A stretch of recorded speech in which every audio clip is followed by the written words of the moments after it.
This is Granny Maggie from Granny Magick, professor of Earth Magic at deaduniversity.com. As always, honoring your magic. Many people ask about binding or banishing people that are causing them a great deal of physical, emotional, or spiritual energetic harm. It ranges from people actively coming in and purposefully, intentionally doing negative things towards you, to jealousy and unintentionally casting evil eye energy on you, in a sense. There are people in our lives we need an effective response to. Banishing and binding are short-term responses. I'm going to go over those first. Don't worry, I'm going to go over other things you can do too. Banishing is most effective when it has to do with warding your space. If it's your energetic space, your home, whatever, and nobody else in that space has an energetic tie to the person you want to banish, that would call them, banishing will work for a while. If the person has their own reasons for wanting to return to your space, their will, if strong enough, will eventually overcome your banishing spell. Even if it's uncomfortable for them to be there, if their will is strong enough, or if they're a little bit crazy, they're not going to be held for any length of time by that. Binding spells are a little more effective because you're targeting certain particular traits or behaviors. Binding spells, I especially love freezer binding spells. They're fast and they're effective. They don't last forever, but they buy you time to put longer-term strategies into place to limit the impact of this person's behavior on you. It's very difficult to completely wipe out someone else's behaviors. Their behaviors have developed as a way to survive throughout their life, and they're almost instinctive at a certain point. However, there are ways to limit the effect they can have on you, and that's the strongest position you can take. Where their energy intersects with your energy, that's the crux of the whole thing. So, one of the things that you can do is to always cleanse yourself of their energy, shower or bath, and say, I wash away all negative or stagnant energy, any energetic ties, especially with blank, from my life. I am clean, I am free, I am clear, whatever you wish to say. I have a lot of recipes for cleansing showers and cleansing baths back in my feed on Instagram. They're all over the internet. That's the perfect place to start and to clear things. From that point, you're going to want to cleanse and clear the space around you at home and ward that space. Make it your energetic haven, a safe place from which to work. I have another video on how to actually keep people away from your space, how to ward your space and keep people from being able to come to your home, to your property. That's a separate video. You may need to do that as well, depending on the situation. The other thing you're going to want to do is to have crystals that protect yourself, that both raise your vibration and also either deflect or absorb and transmute negative energy to positive. That's like your armor. I always have tourmaline and quartz on, unless I'm in the shower, 24/7.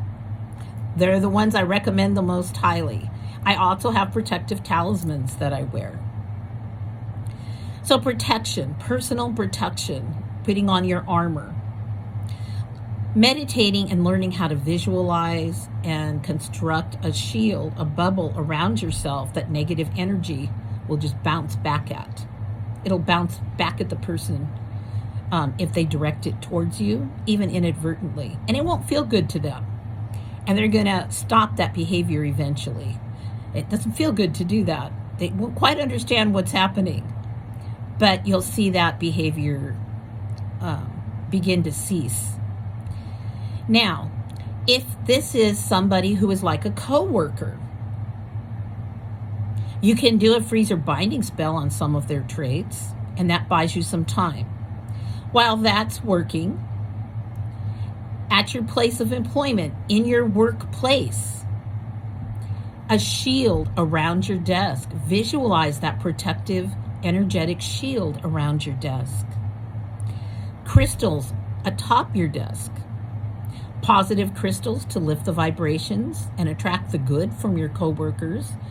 And then some like chunks of tourmaline, okay? Or selenite. Deflect, cleanse. Protect yourself against the negative energy that's coming your way.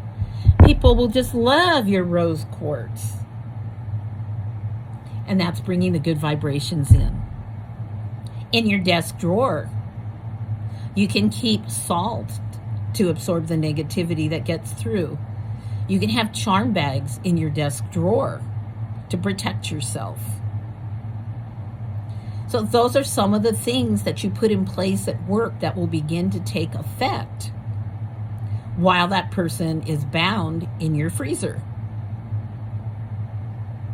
Now, there are other situations, such as I get a lot of concern for people's children.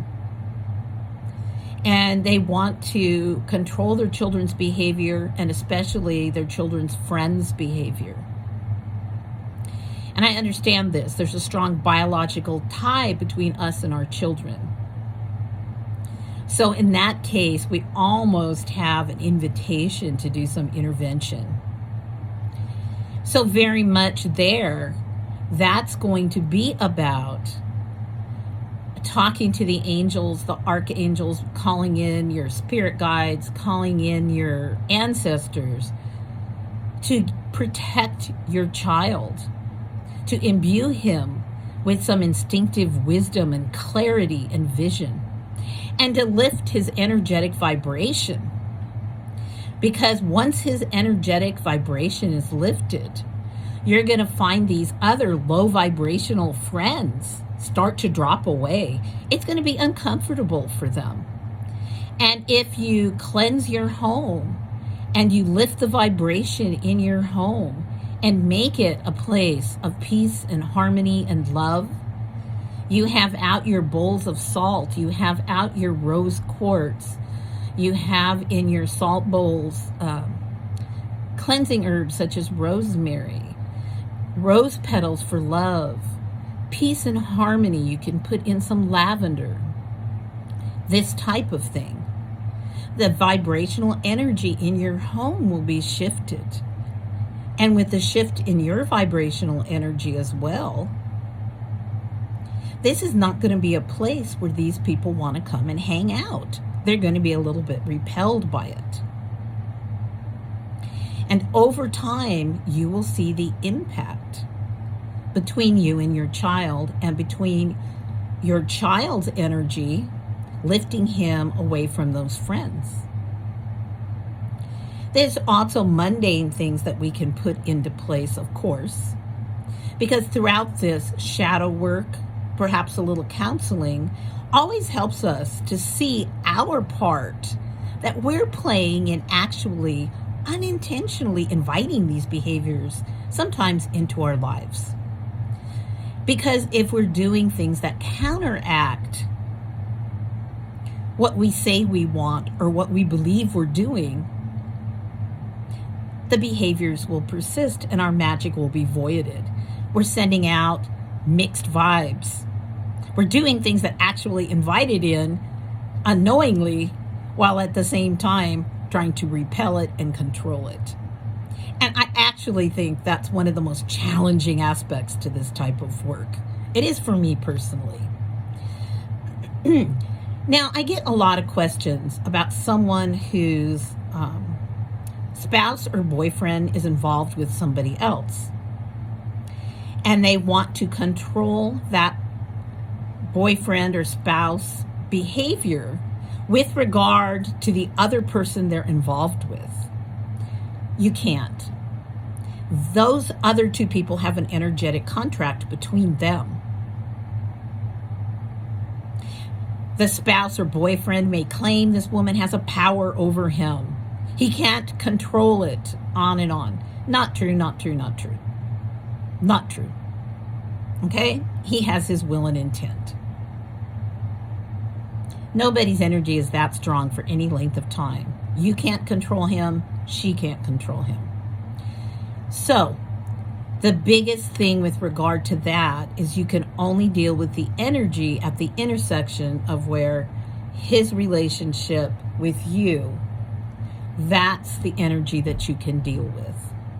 And it's painful and it's hurtful to look at that honestly and see what could be done if you want to mend or reconcile the relationship without accepting this other person as a third partner.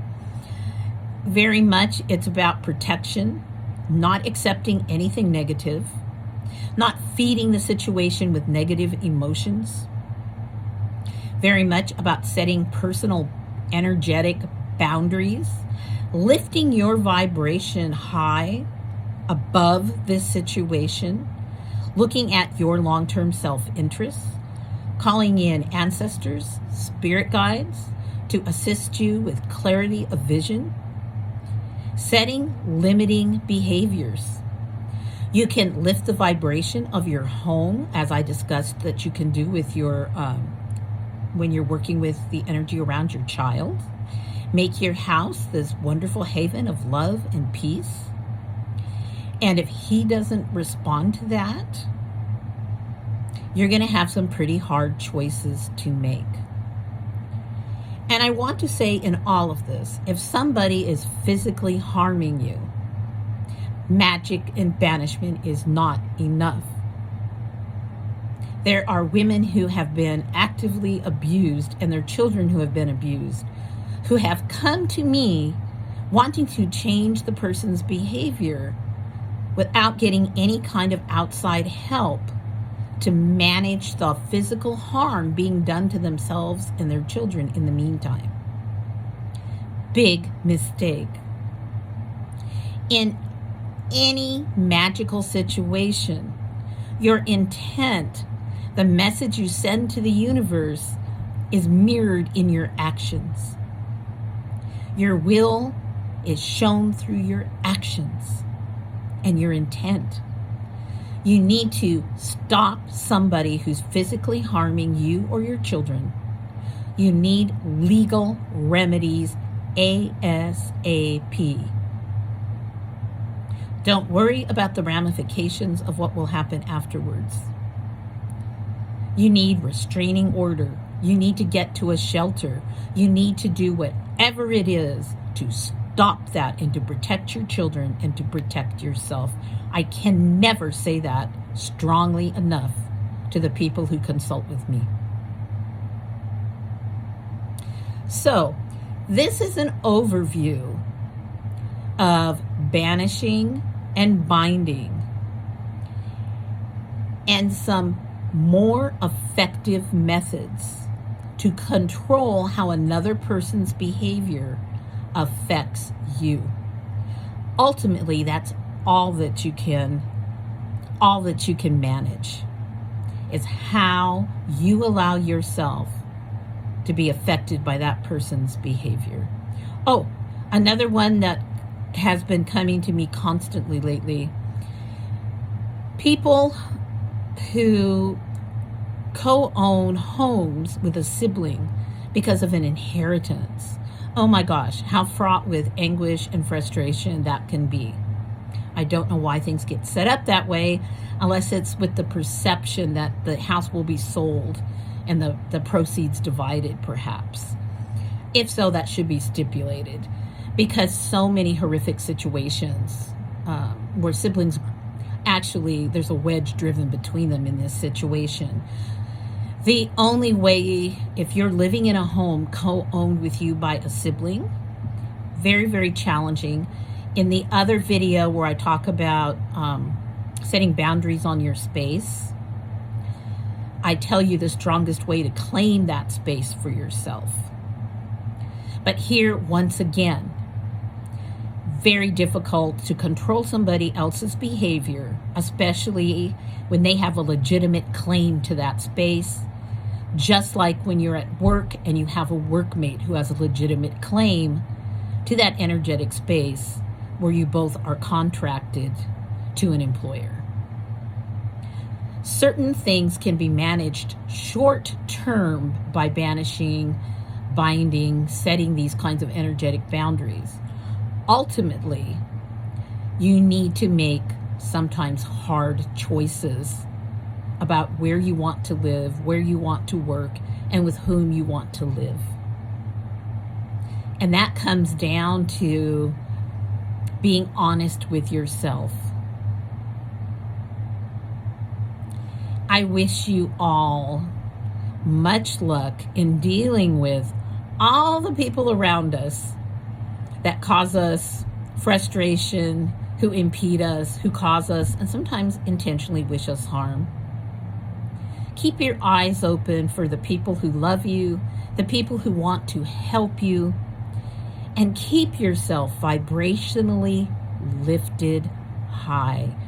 Best defense against their behavior being able to actually impact you long term.